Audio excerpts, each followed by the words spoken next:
우리가 하나님 앞에 찬양한다라는 것이 성도에게 누려지는 특권입니다. 그래서 이 찬양이 선포될 때에 우리도 마음으로 함께 찬양함에 기쁘다 하는 마음을 가지면 참 감사하겠습니다.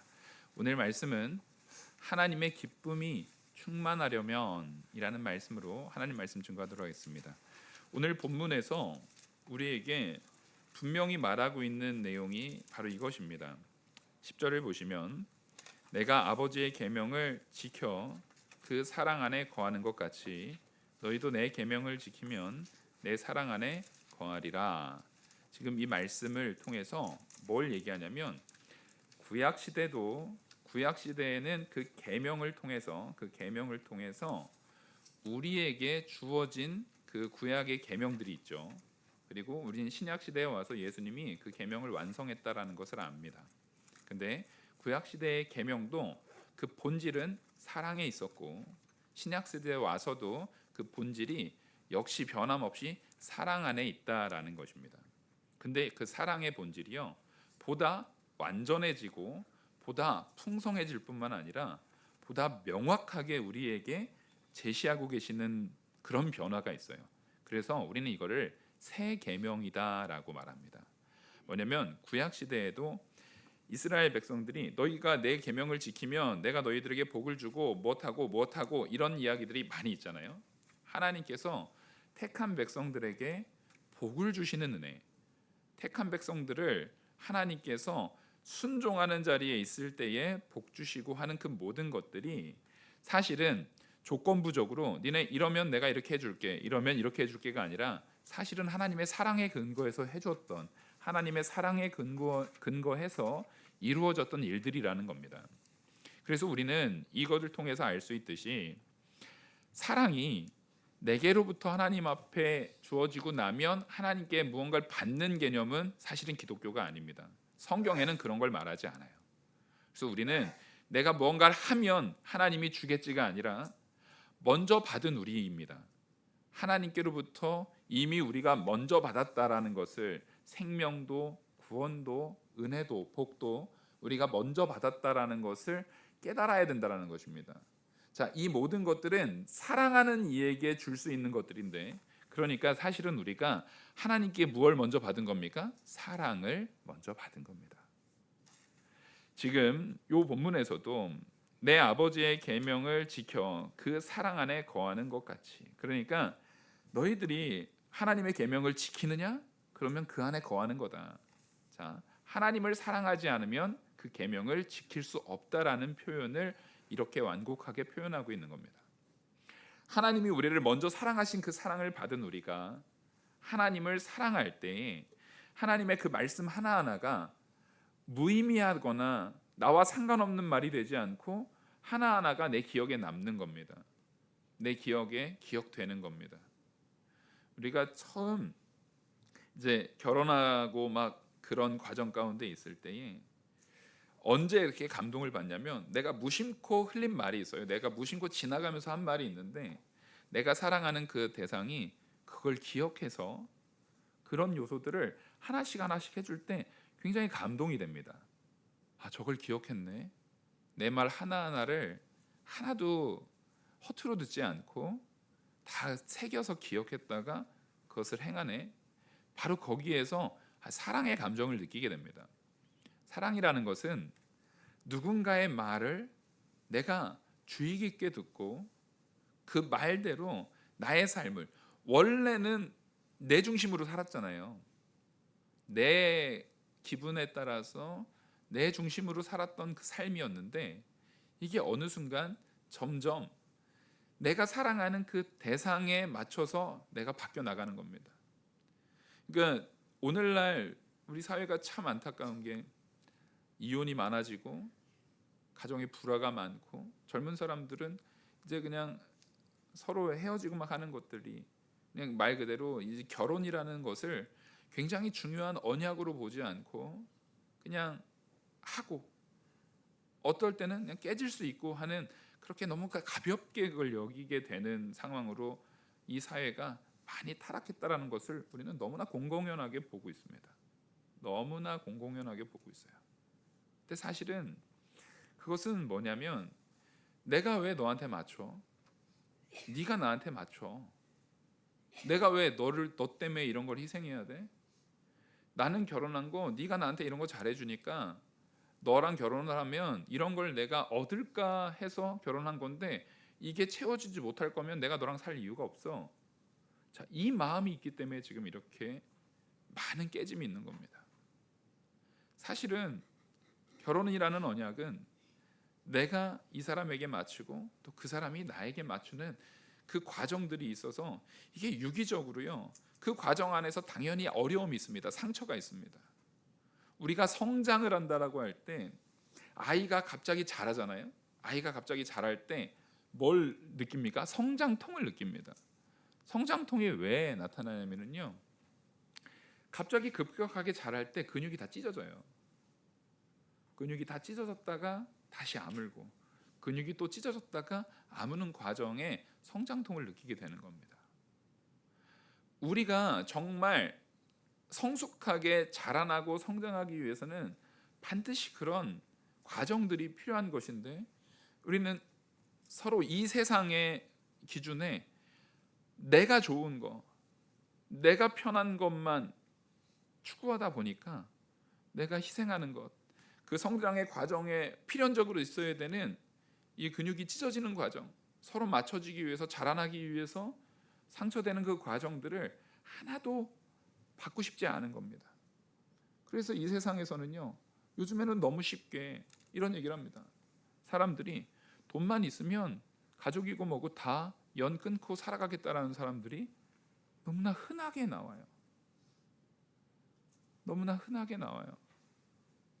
무슨 복권에 당첨이 되면은 그걸 통해서 가족들이 같이 행복하게 사는 것이 아니라 그것 때문에 가족이 깨지는 일들이 너무나 비일비재하게 일어납니다.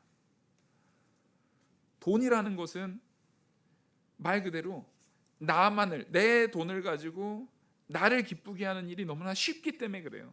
그건 너무나 쉬운 일이거든요. 근데 다른 사람과 함께 행복하는 것은 맞춰가는 과정들이 너무나 어렵거든요. 그래서 그냥 돈으로 쉽게 가져오려고 합니다. 돈으로 쉽게 가져오려고 해요. 그게 이 세상이 물질 만능주의로 흐르는 당연한 결과입니다. 물질 만능주의는 요즘만의 전유물이 아니에요. 옛날에도 언제나 물질이 우리를 주장하는 상황 가운데 놓여져 있었습니다. 그래서 하나님께서는 하나님과 만몬을 겸하여 섬길 수 없다라고 성경에서 이미 말하고 있습니다. 그럼 만몬은 물질을 주장하는 신이잖아요.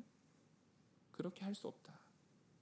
그러니까 이 얘기는 사실은 너 우상 섬기지 말라는 의미도 있지만 너 재물과 하나님을 같이 겸하여 섬길 수 없다라는 것이 뭐냐면 하나님을 섬긴다라는 것은 나보다 하나님을 더 사랑해야 되는 거예요.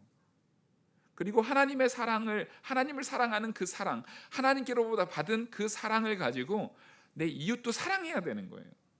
그러니까 하나님을 사랑하는 섬김이 있다면 반드시 뭐가 있어야 됩니까? 거기는 섬김이 있어야 됩니다. 희생이 있어야 돼요. 그래서 그 사랑의 가장 본질적인 가치를 우리에게 보여주신 것이 예수님이 십자가의 희생을 통해서 우리에게 사랑의 완성을 보여주신 거거든요. 진짜 사랑하면 죽음까지도 불사해서 사랑한다를 하나님이신 예수님이 사람의 몸으로 오셔서 우리에게 직접 보여주신 거예요. 근데 만몬은 뭡니까? 만몬은요, 말 그대로 재물이에요. 재물은 그 재물만 있다면 내가 희생할 필요가 없는 겁니다. 우리가 재물을 왜 많이 갖고 싶어 합니까? 그 재물을 가지고 내가 피곤한 일을 안 하길 원하는 거예요. 돈이 없으면 내가 몸으로 해야 되는 일들을 돈을 써서 나 집안일 하기 싫어? 돈을 써서 사람을 구하면 되는 겁니다. 돈이 있으면 내가 희생 안 해도 되는 거예요. 돈이 있으면 내가 다른 사람 앞에서 비굴해지지 않아도 되는 거예요. 돈이 있으면 내가 다른 사람 앞에서 굳이 내 마음을 굽히고 내 마음을 낮출 필요가 없는 거예요. 그 얘기는 뭐냐면 내가 왜 겸손해야 돼? 돈 가지고 난 안 겸손해도 다른 사람들이 다 내 앞에서 벌벌벌 기게 만들고 싶어. 그게 만몬이라는 그 재물이라는 것의 가장 중요한 본질이에요. 여기에는 사랑이 없습니다. 여기에는 희생이 없어요. 여기에는요 어떠한 섬김도 없어요. 근데 우리는 그게 너무 달콤해 보입니다. 왜냐하면 그건 눈에 보이거든요. 하나님을 사랑하고 하나님의 사랑을 받아서 이웃까지 사랑하는 것은 너무나 번거롭고 힘듭니다. 일단 하나님이 눈에 보이지도 않잖아요. 아니, 눈에 보이지도 않는 하나님을 내가 어떻게 사랑해?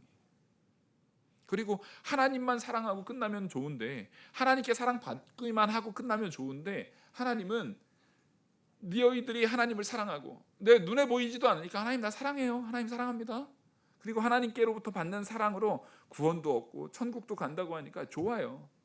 아니, 하나님 사랑받고 거기까지는 딱 좋은데, 하나님은 거기에서 멈추지 않고 우리한테 네가 받은 그 사랑을 가지고 누구도 사랑하래요? 이웃도 사랑하랍니다. 더 나아가서 원수까지 사랑하래요. 그게 싫은 거예요. 그게 너무나 번거로운 겁니다. 그게 너무나 번거로운 겁니다. 너무나 귀찮은 거예요. 근데 여러분, 우리가 잘 알아야 되는 것이 뭐냐면, 돈을 가지고 그렇게 막 쓸 때 거기에는 공허함이 있다라는 거예요. 요즘은 또 목회자들이 설교 가운데 이런 얘기를 하면요, 이게 또 씨알도 안 맥히더라고요.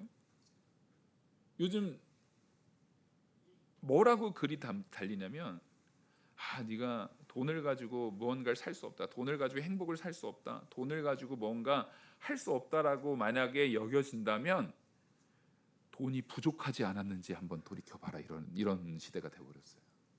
돈이 부족해서 그럴 거다, 돈이 부족하기 때문에 그럴 거다, 더 많은 돈을 가지면 그것까지 다 살 수 있다. 요즘은 그런 시대가 되어버렸어요. 근데 여러분, 우리는 압니다. 그걸로 살 수 없어요. 이게요, 돈이 분명하게 모든 것을 살 수 없다라는 것을 우리가 아는데도 믿음이 필요해요. 그거는 그냥 목사들이나 종교인들이나 다른 사람들 앞에 뭐 가리키겠다라고 하는 그런 사람들이나 하는 말이지, 진짜 돈 있어봐, 당신 정말 돈이 없어 봐서 그런 거지, 돈 있어 보면 안 그럴걸, 이렇게 얘기를 합니다. 근데 여러분, 우리 잘 보십시오. 그 전 세계에서 제일 부자인 사람들이 막 요트도 사고 뭐 차도 사고 뭣도 사고 막 이렇게 많은 거를 막 살 거 아니에요. 근데 그거 나중에는요, 자기가 뭘 샀는지도 기억도 못 합니다. 자기가 뭘 소유하고 있는지도 기억도 못 합니다. 소유욕을 가지고 저기 뭐 사우디아라비아 무슨 왕자 뭐 이런 사람들 보면 아내가 뭐 50몇 명씩 됩니다. 정말 그 사람들 다 기억할까요? 정말 그 여자들 한 명 한 명 다 기억할까요? 자기 인생 가운데 그냥 지나가고 그 이후로는 다시 찾지도 않는, 또 그 여자들도 자기를 안 찾아줘서 더 고마울 수도 있어요. 어차피 돈은 있고 그 돈 때문에 그 아랍의 뭐 사우디의 왕자를 만났는데 과연 거기에 진짜 무슨 기쁨이 있냐는 거예요. 공허함과 허무함에 다다를 수밖에 없습니다. 그래서 솔로몬이 말하는 것을 우리는, 분명히 그런 말을 하는 사람들은 성경에 관심이 없는 사람들이죠. 솔로몬은 세상의 모든 부귀영화보다 가장 큰 부귀영화를 누린 사람이 분명해요. 근데도 다 헛되고 헛되며 헛되고 헛되니 모든 것이 헛되다라고 전도서를 시작할 때 그 말씀으로 시작합니다. 근데 우리는 그거를 받아들이기가 싫어요. 왜냐하면 너는 써봤으니까 그렇지, 난 그거 없었는데, 난 그게 없었는데, 내가 일단 써보고 내가 있어서 써봐야 나도 그게 그런지 알지 라고 우리는 자꾸만 내 안에 각자가 가진 욕심으로 하나님께서 우리에게 요구하시는 그 사랑 말고 재물로서 그 어떠한 부분을 채우려고 합니다. 왜 그러냐면 재물은 눈에 보이기 때문에 그래요. 재물은 바로 그걸 가지고 사는 순간에 내 눈에 보이는 가방이 생기잖아요. 내 눈에 보이는 핸드폰이 아이폰으로 바뀌잖아요. 이렇게 막 자동차로 바뀌고, 그런 걸 가지고 기쁨을 느끼는 겁니다. 요즘 또 비트코인이 막 올랐나 봐요. 뉴스에 맨날 그거 얘기 나오더라고요. 근데 아마 제가 그 전문가 아니지만 분명히 또 떨어질 겁니다. 분명히 또 떨어질 날이 올 거예요. 그리고 또 오를 날이 오겠죠. 근데 거기에 사람들이 막 몰렸다가 빠졌다가 열광했다가 뭐했다가 하는 일은 계속 될 겁니다. 한국 경제가 안 좋아요. 근데 여러분 걱정하지 마십시오. 또 좋아질 날이 올 겁니다. 뭐 주식시장이 어땠네 뭐했네 막 난리도 아니에요. 근데 분명히 또 좋아질 날이 올 겁니다. 거기에는 왜 사람들이 열광했다가 좌절했다가 왜 그런 일들이 많냐면 그 눈에 보이잖아요. 눈으로 확인이 가능하거든요. 근데 하나님은요, 하나님의 사랑은 일단 하나님 자체를 우리가 볼 수가 없어요. 하지만 우리는 알아야 됩니다. 마침 우리 12월에 총동원 새벽 예배의 말씀의 주제가 뭡니까? 임마누엘입니다. 우리 앞에 한번 읽어볼까요? 우리와 함께 하시는 분이 바로 임마누엘이거든요. 자, 임마누엘 같이 읽겠습니다. 시작.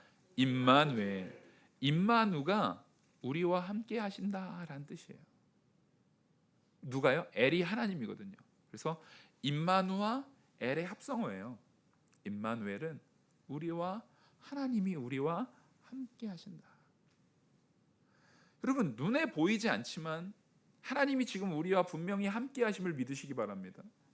그리고 눈에 보이지 않는 하나님이 그래서 우리에게 보다 명확하게 계시려고, 명확하게 우리에게 보이시려고 눈에 보이는 하나님으로서 이 땅에 오셨어요. 그래서 임마누엘을 얘기할 때 누굴 얘기하는 겁니까? 이게 예수님을 얘기하는 거거든요. 그래서 하나님이신, 눈에 보이지 않는 하나님이 눈에 보이는 하나님으로 이 땅에 오셨습니다. 그래서 우리는 분명히 알아야 되는 것이 예수님이 이 땅에 오셨고, 눈에 보이지 않아서 우리가 사랑하지 못하는 그런 연약한 성도들을 위해서 눈에 보이시는 하나님으로 사람의 몸으로 이 땅에 오셔서 눈에 보이는 직접적인 사랑, 바로 십자가에서 우리를 대신하여 죽으시는 그 사랑을 우리에게 보이셨다라는 것입니다. 자, 이제 눈에 보이지 않는데 우리가 어떻게 사랑해요? 라고 말할 수 없겠죠. 분명히 하나님께서는요, 눈에 보이는 하나님으로 우리에게 오셔서 우리와 연합하여서 함께 계십니다. 그 하나님이 오늘 본문에서 말하는 것처럼 너희도 내 계명을 지키면 내 사랑 안에 거하리라. 지금 예수님이 말하는 거거든요. 내가 하나님의 계명을 지킴으로 하나님의 사랑 안에 거했듯이 나의 택한 백성들, 나의 제자들, 그들을 향해서, 지금 우리 성도들을 향해서 예수님이 말하는 거예요. 너희도 내 계명을 지키면 내 사랑 안에 거하게 된다. 예수 그리스도의 사랑 안에 거하게 된다. 근데 예수님의 계명이 뭔데요? 예수님이 모든 계명의 완성, 선지자와 율법의 강령이다라고 예수님이 명확하게 하셨던 그 말씀은 사랑입니다. 예수님이 우리에게 요구하시는 계명은요, 사랑이라는 한마디로 명확하게 정리가 됩니다. 예수님은 너희가 내 계명에 거하라. 그러니까 너희가 사랑해라. 하나님을 사랑하고 이웃을 사랑하고 원수까지 사랑하는 그 사랑 안에 거하면 너희가 내 사랑 안에 거하는 것이다. 자, 여기서 우리가 전후 관계를 좀 따져봐야 돼요. 사랑한다라는 것이 내가 먼저 사랑해야 하나님 사랑에 거하는 것이 아니라 사랑이 하나님께로부터 온다라는 것을 제가 너무나 여러 번 말씀드렸어요. 그렇죠? 하나님께로 받은 사랑 가지고 우리가 사랑할 수 있는 것입니다. 그래서 하나님께서는 내 이웃을 사랑하고 내 원수를 미워하지 말라 말했지만 너희는 이제 너희의 원수를 사랑해라, 이 말을 주실 때는요, 분명히 무엇을 주신 거예요? 그걸 사랑할 수 있는 능력을 주셨습니다. 그래서 우리는요, 하나님을 사랑하는 그 사랑 가치를 분명히 생각할 때, 하나님이 사랑하라 그랬어. 그래, 내가 사랑하라는 것을 깨달았어. 여기까지는 기독교가 아니에요. 그냥 내가 뭔가를, 우리가 말씀을 읽다 보면 옳다구나, 내가 깨달았다, 내가 깨달았다. 여러분, 이거는요 기독교보다는 불교에 가까워요. 깨달음의 경지에 이르는 것은요 기독교보다는 불교에 가깝다고요. 우리는 그래서 불독교가 되면 안 돼요. 우리 불독교자가 되면 안 됩니다. 이두저도 아닌 게 돼요.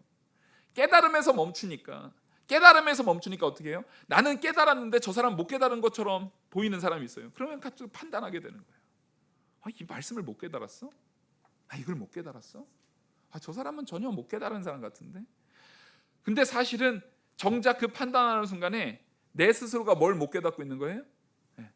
사랑이라는 본질을 사실은 깨닫지도 못한 거예요. 왜냐하면 사랑이라는 것은 깨닫는 것이 아니라, 깨닫는 것을 목표하는 것이 아니라 더 본질적인 것을 목표하기 때문에 그렇습니다. 그래서 우리 2번 한번 읽겠습니다. 주보에 2번 보시면 같이 한번 읽겠습니다. 시작. 기독교는 누군가에게 교훈을 주고 깨달음에 이르게 하는 것을 목표하는 것이 아니라 하나님께서 나를 먼저 사랑하셨다는 사실을 알게 하고 그 하나님과 화목시켜 사랑의 관계로 이끄는 은혜가 중요하다. 자, 우리는요 사랑의 관계가 훨씬 중요해요. 말 그대로 우리 부모님이 나 사랑하셔, 깨닫는다. 그걸 여태까지 몰랐어요. 관계 속에서 알 수 있잖아요. 그러니까 사실 그 관계를 그동안에 얼마나 무시했기 때문에 우리 엄마가 나를 사랑하네, 이거를 뒤늦게 깨닫는 그 과정들을 우리는 참 철이 없다라고 말하는 거예요.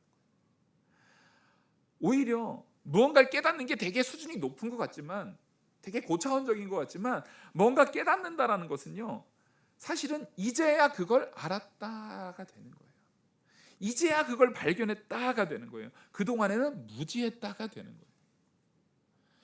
우리가 하나님의 사랑을 바로 그 관계 안에서 알았다면 하나님 앞에 보다 담대하게 갈 수 있어요.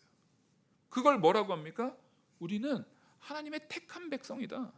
그래서 하나님 앞에 담대하게 나아갈 수 있는 성도로 세워졌다. 이게 말씀으로 선포돼요.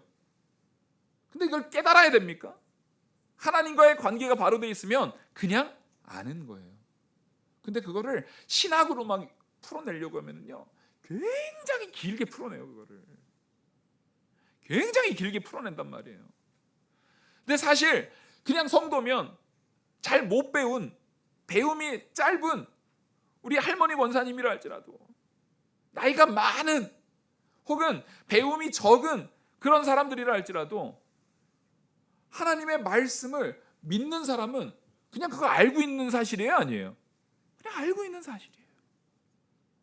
그래서 사실은 우리는 깨달음의 영역에 가는 것보다 더 중요한 건 하나님과의 관계가 바로 돼 있냐는 거예요. 하나님과의 관계가 바로 돼 있으면은요 그 안에서 참된 기쁨이 누려진다라는 것입니다. 그래서 앞서 말했던 것처럼 돈이 주는 기쁨은요 가짜라니까요. 거기에선 진짜 참된 기쁨이 없어요. 관계가 없기 때문에 그래요. 관계에서 나오는 기쁨이 없이 돈을 가지고 모든 것을 살려고 하면은요 나중에는 돈으로 내가 물건은 살 수 있을지언정 진짜로 나를 귀히 여기고 나를 사랑하고 나와 정말 인격적인 교감이 있는 사람은 주변에 남아 있을까요? 안 남아 있을까요? 안 남아 있습니다. 제가 몇 번 예를 들었지만 가장 대표적인 예가 그거잖아요. 그 플레이보이 그 사장 얼마나 많은 돈을 벌었는지 돈이 너무 많았대요. 근데 굶어 죽었다니까요. 굶어 죽었어요. 돈이 차고 넘치는데 아무도 못 믿어서, 자기 아내도 못 믿고 자기 자녀들도 못 믿고 다 내 돈, 나를 어떻게 할 것 같아서 그런 강박에 빠져서 그 돈을 가지고 모든 것, 차가 몇 대고 아내가 몇 명이고 얼마나 방탕하게 돈 가지고 여자 사서 자기의 성욕을 마음껏 방탕하게 살아가고 그렇게 살아갔는데 나중에 굶어 죽었어요. 나한테 밥 주는 쟤가 나 죽이려고 못하지 않았을까? 나한테 해코지하지 않을까? 관계가 망가져 버리니까 돈으로 살 수 없는 그 관계가 완전히 깨져 버리니까 그렇게 비참한 결과를 맞이하게 되는 것입니다. 근데 하나님께서 우리에게 주시는 것은 뭐냐면 내가 너희에게 주는 것은 참된 기쁨이라는 거예요. 오늘 본문에 13절을 보시겠습니다. 사람이 친구를 위하여 자기 목숨을 버리면 이보다 더 큰 사랑이 없나니. 자, 사람이 친구를 위하여 자기 목숨을 버리면 이보다 더 큰 사랑이 없대요. 그죠? 이거는 모든 사람이 다 이해할 만한, 인정할 만한 내용입니다. 그러면서 여기에서 목숨을 버리는 이유와 그 친구가 누군가를 우리에게 알려주는 게 14절이에요. 14절을 보시겠습니다. 너희는 내가 명하는 대로 행하면. 자, 하나님이 명한, 우리 예수 그리스도께서 명하는 대로 행하는 사람이라는 것은 성도예요, 아니에요? 성도죠. 택한 백성이 아니면 예수님이 명하는 대로 행할 수가 없어요. 그럴 능력 자체가 없습니다. 예수님의 명하는 대로 행하려면은요, 예수님께로부터 받은 능력이 있어야 돼요. 하나님께로부터 주어지는 성도로서 갖는 능력이 있어야 돼요. 그 능력을 받은 자는 그 말씀대로 행할 수 있는 자가 돼요. 근데 그렇게 행하면이라고 표현하는 거예요. 그 사람이 바로 누구라는 겁니까? 너희가 친구다. 너희를 친구라 하였노라. 곧 그렇게 하는 사람이 친구다라는 거예요. 그게 바로 나의 친구다. 근데 앞에서 뭐라고 했어요? 그 친구를 위해서 죽는 자. 그게 진짜 사랑이라고 말했잖아요. 예수님께서는 택한 백성인 우리, 하나님의 말씀의 계명을 지키는 성도, 우리를 뭐로 두시고요? 친구로 두시고 그 친구를 위해서 죽는 사랑을 보이셨다라고 말씀해 주시는 거예요. 하나님의 사랑은요, 바로 이런 겁니다. 그냥 우리는 사랑을, 아니 내가 다른 사람한테 뭐 원수까지 어떻게 사랑해? 그냥 현실적으로 내가 저 사람한테 해코지는 안 하면, 그 성경이 말하는 것은 이상적인 거지. 내가 해코지 안 하고 그냥 다른 사람한테 좋게 대하고 큰 잘못만 저지르지 않으면 그 정도의 사랑으로 우리는 자꾸만 머물라고 해요. 근데 성경은 그렇게 하지 말래요. 거기에 머무르지 말라는 겁니다. 여러분, 분명히 내가 함께하는, 내가 가장 사랑하는, 내가 가장 사랑해야 될 사람은 분명히 정해져 있습니다. 여러분들이 가장 사랑해야 될 사람은요, 가장 가까운 사람이에요. 아직 결혼을 안 하셨잖아요. 그러면 부모님이 가장 사랑해야 될 대상이에요. 내 자녀가 가장 사랑해야 될 대상이에요. 근데 결혼을 하셨잖아요. 그러면 내 아내가 가장 사랑해야 될 대상이고 내 남편이 가장 사랑해야 될 대상입니다. 가족을 사랑하지 않고 형제를 사랑하지 않고 내 아내, 내 남편을 사랑하지 않으면서 다른 거 사랑하는 거 하나님께서는 거짓말이라고 분명히 말해요. 그래서 아무 의미 없어요.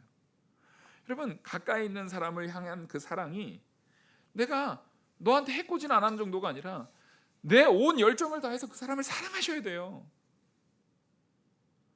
정말 내 모든 것을 다 걸어서라도 그 사람을 사랑하셔야 돼요. 그래서 차라리 이런 말을 들으십시오. 아니, 그 상대방한테 이런 서운함, 상대방이 나한테 이런 서운함을 느끼면 그래도 꽤 잘하고 있는 거예요.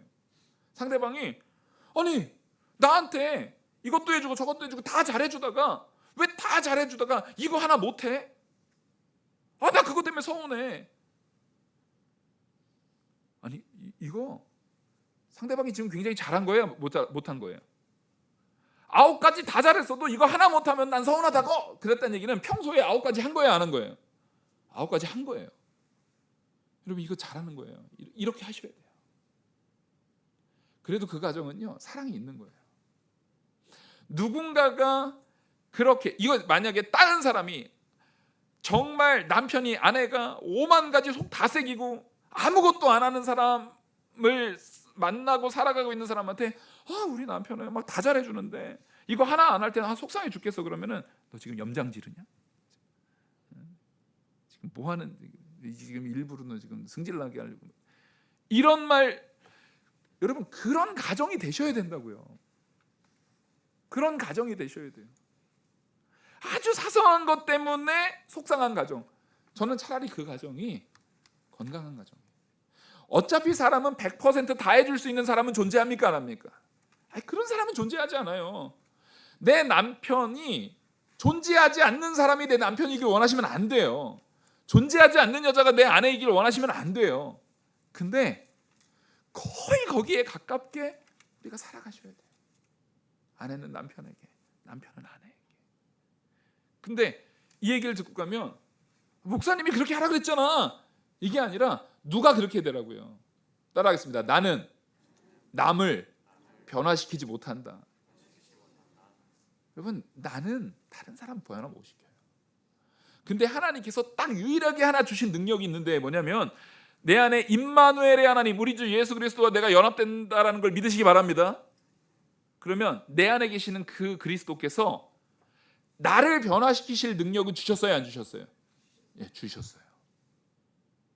그래서 나는 다른 사람은 변화시키지 못할지언정 나는 변화시킬 수 있어요. 그러면 일단 변화의 시작이 누구로부터 시작돼야 됩니까? 자기로부터 시작돼야 됩니다. 하나님이 나를 먼저 사랑하셔서 변화될 수 있는 놀라운 사랑의 능력을 주셨잖아요. 그러면 그거 가지고 나를 변화시키는 겁니다. 아내를 위해서 평소에 안 하던 거 하나 더 하는 거예요. 더 섬겨 보는 거예요. 내가 한 번 더 움직여 보는 거예요. 남편을 위해서 하나 더 해보는 거예요. 이거의 기준은요, 믿음이 더 좋은 자가 분명해야 됩니다. 그러면 애매하신 분들이 있어요. 저희처럼 차라리 남편이 목사님이에요. 그러면 당신은 목사님이잖아요. 그러면 끝나는 거예요. 그러면. 근데 우리 마침 두 분 다 집사님이에요. 아, 당신도 집사잖아. 아, 당신은 남자 집사잖아. 그럼 당신 여자 집사잖아. 이렇게 되면 이게 애매한. 그럼 누가 변화돼야 돼요? 변화시킬 능력은 누구한테 주셨다고요? 나한테 주셨다고요. 내가 변화돼야 되는 거예요. 내가 변화될 때 우리가 먼저 깨닫게 되는 게 뭐냐면은 보이지 않는 하나님이었지만 하나님께로부터 받은 사랑은 내 안에 실체로 있구나라는 것을 깨닫게 됩니다. 내가 뭐 할 때요? 내가 사랑할 때. 이미 있었던 것을 알게 되는 거예요. 내가 사랑할 때 없었던 게 이제는 내가 사랑했으니까 없었던 은혜가 오고, 내가 사랑하니까 없었던 복이 오고, 내가 사랑하니까 없었던 기쁨이 오는 게 아니라 그전에도 하나님으로부터 내 안에 은혜가 있었어요. 하나님께로부터 복이 있었어요. 하나님께로부터 주어지는 기쁨이 다 있었는데 내가 사랑하는 순간에 하나님을 사랑하고 내 남편을 사랑하고 내 아내를 사랑하고 내 이웃을 사랑하는 그 순간에 하나님이 나를 이렇게 사랑하셨었네가 발견되는 거예요. 그게 제가 자꾸 이렇게 자세가 그러니까 우리 성가대를 바라보면서 하니까 성가대들의 부부들을 향해서 얘기하는 것처럼 보이시지만 맞을 수도 있어요. 그렇게 꼭 그렇게 서로 사랑하셔야 됩니다. 이렇게 좀 서서 얘기를 해야겠어요. 하나님이 나를 변화시킨 그 사랑을 가지고 우리가 내가 하나님을 사랑하는 그 사랑을 가지고 살아갈 때 하나님이 나를 이렇게 사랑하셨구나. 이렇게 사랑하는 은혜가 나한테 있었구나. 그거를 깨닫게 되는 거예요. 여기서 깨달음이 필요한 거예요. 그러니까 깨달음이 먼저입니까? 관계가 먼저입니까? 관계가 먼저입니다. 다시 분명히 말씀드립니다. 혹시 헷갈리실까 봐. 지금 여태까지 계속 관계를 말했잖아요. 하나님과의 관계, 하나님과의 관계가 있으니까 그 관계대로 내가 살았더니, 그 관계대로 내가 사랑을 했더니, 그 관계대로 내가 은혜 안에 있었더니 하나님이 나를 이렇게 사랑하셨구나가 깨달아지는 거예요. 이거는 그러니까 자연스럽게 되는 거예요. 언제나 관계를 먼저 중요하게 여기시기 바랍니다.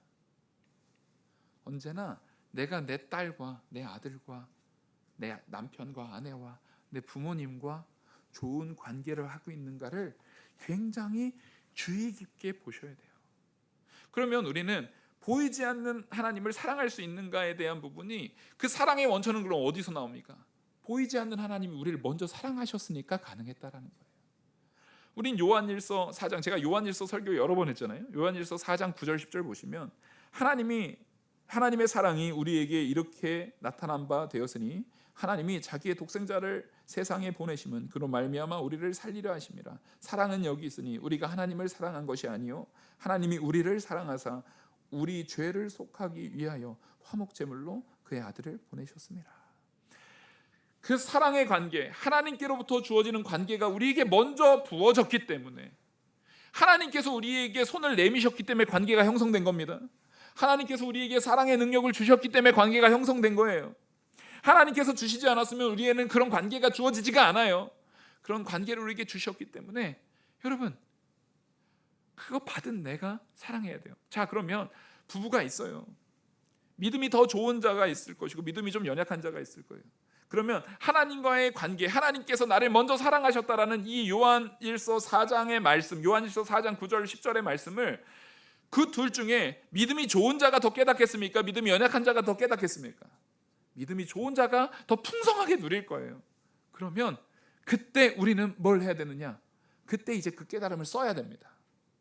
사랑으로 써야 됩니다. 그걸 써서 그 관계를 보다 풍성하게 만들어야 됩니다. 어떻게 해요?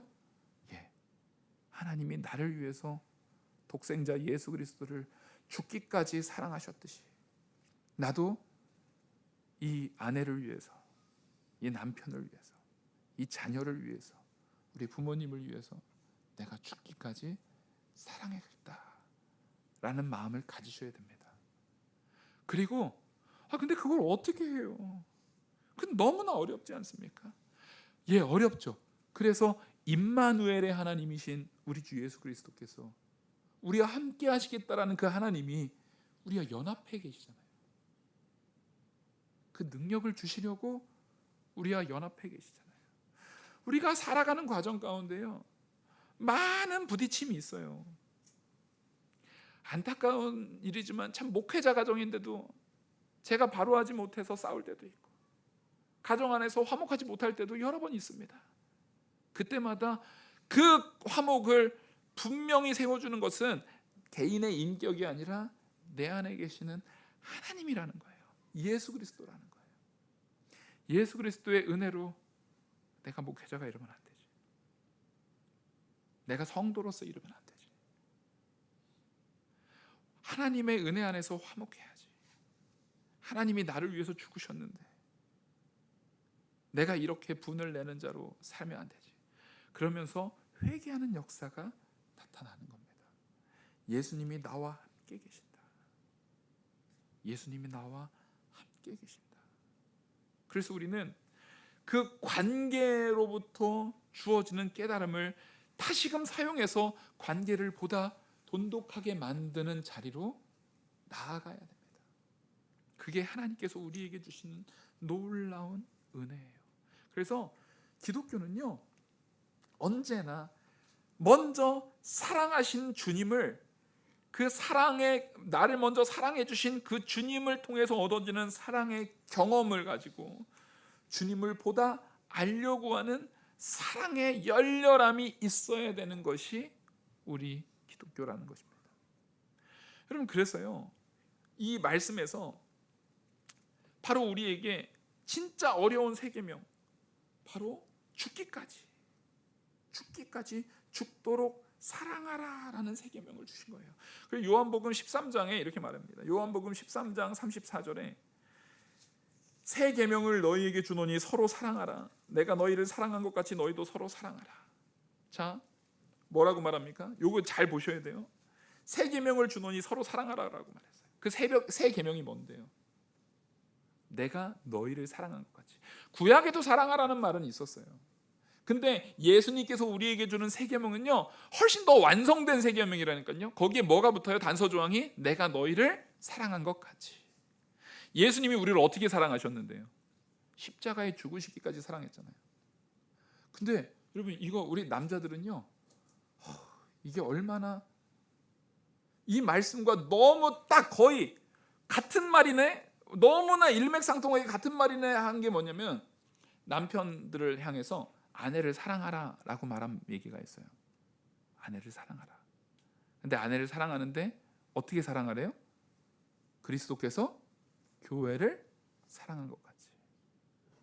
내가 너희를 사랑한 것 같이, 그리스도께서 교회를 사랑한 것 같이. 그러니까 지금 이게 왜 남편한테 그렇게 되냐면, 왜 남편만 그래야 돼요? 여기서 남편이다라고 말하는 것은 꼭 남성 여성을 떠나서요, 신앙의 호주를 말하는 겁니다. 그 가정 안에 신앙의 호주를 향해서 지금 이걸 얘기하고 있는 거예요.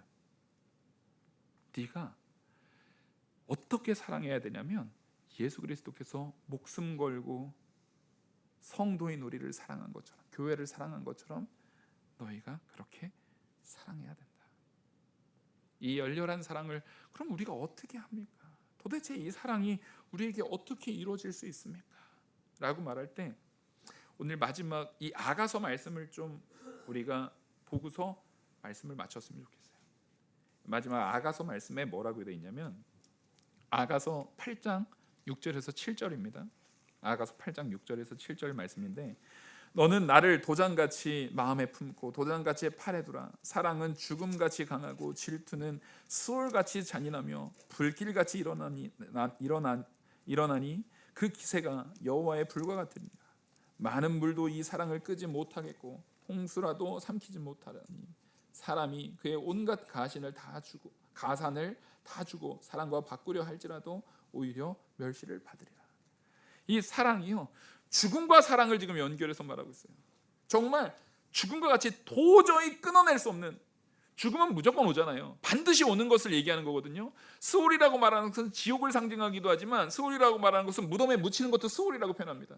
죽음은 사람에게 반드시 오는 것처럼, 이 사랑이라는 것, 하나님께로부터 우리에게 택한 백성을 향해서 주어지는 사랑이라는 것은 분명하게 하나님의 택하심의 역사 속에서 필연적으로 와요. 근데 그 사랑이 얼마나 강렬한지, 그 사랑을 도저히 어떤 물로도 끌 수가 있어요, 없어요? 어떤 물로도 끌 수가 없어요. 그래서 이 불을요, 여호와의 불이라고 말합니다. 하나님의 불타심이에요. 그 불타심을 가지고 우리를 사랑하시는 그 사랑을 표현하고 있는 겁니다. 여러분, 우리가 사랑이 그냥 저 사람이 나한테 웬만큼 좋은 걸 줄 수 있을 것 같으니까 내가 사랑해, 그거 사랑 아니에요. 내가 내 것을 다 태워서라도 채워줘야 사랑입니다. 내 것을 다 태워서라도 채워주는 것이 사랑입니다. 근데 이게 가능하려면 그리스도와 연합된 삶을 살아야 됩니다. 우리가 그렇게 태워져서 온전한 열심을 가지고 섬김의 사랑이 우리 안에 주어지려면요, 반드시 뭐가 있어야 됩니까? 그리스도를 통한 사랑이 있어야 합니다.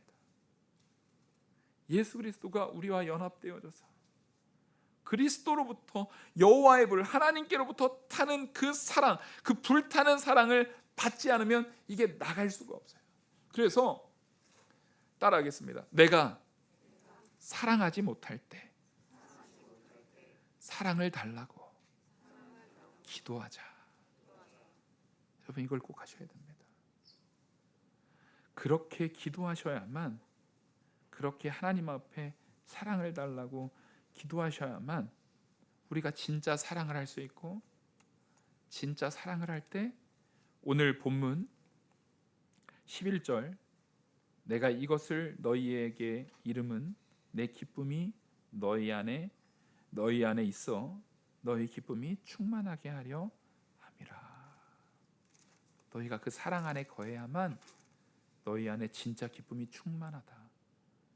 세상 물질이, 만몬신이 주는 가짜 사랑 말고 진짜 사랑을 해야만 너희 안에 기쁨이 충만하다. 그래서 아까 읽었던 그 아가서에서 사람이 그의 온 가산, 전 재산을 다 주고 사랑과 바꾸려 할지라도 오히려 그깟 재물이 어떻게 사랑하고 바꿀 수 있어 하면서 오히려 그 온 재산이 다 멸시받는다는 거예요. 재물로는, 성경도 분명히 말합니다. 재물로는 사랑을 살 수가 없어요. 우리가 이 성경이 말하는 참된 사랑으로 하나님이 주시는 참된 기쁨 안에 충만케 되는 우리 모든 성도님 되기를 간절히 축원합니다. 12월은 더욱이 사랑이 많이 필요한 달이잖아요. 이웃도 돌아보고 내 1년의 삶을 돌아보면서 내가 사랑하지 못했던 사람들을 돌이켜 보십시오. 내가 충분히 섬기지 못한 우리 가족들을 돌아보십시오. 내가 충분히 사랑해서 화목하지 못한 우리 이웃들을 돌아보십시오. 그러면서 그 사랑 안에 거하면서 하나님께서 주시는 충만한 기쁨 누리시기 바랍니다. 기도하시겠습니다. 은혜와 사랑이 무한하신 하나님 아버지, 하나님을 사랑하는 그 사랑 안에 거함으로 하나님께서 주시는 충만한 기쁨에 거하는 우리 성도들 다 되게 하여 주시옵소서. 이 모든 말씀 살아계시는 우리 주 예수 그리스도의 이름으로 기도 올리옵나이다. 아멘. 찬송가 301장